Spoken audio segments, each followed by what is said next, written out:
Well, it's about time to make a video, I said to myself. Make a video, and that's what I'm going to do. You know, it's not a halo. It would be nice if it was. Probably a good sign. I have to tell you, the most traumatic thing in my life right now, I'm going to share it with you, okay, is the lack of a dog.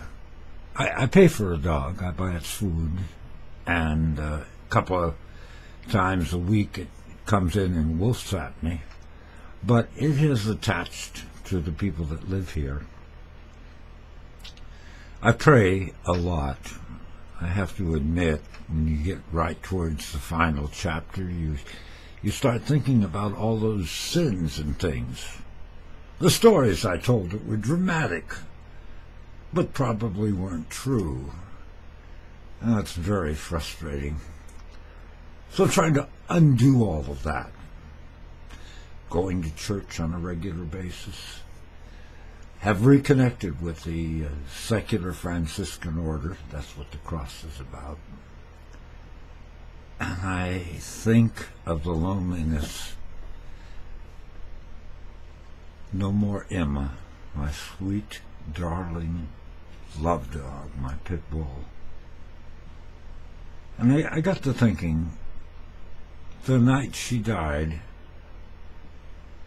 just hours before I went to bed and she passed, I had laid there next to her on the floor for several hours.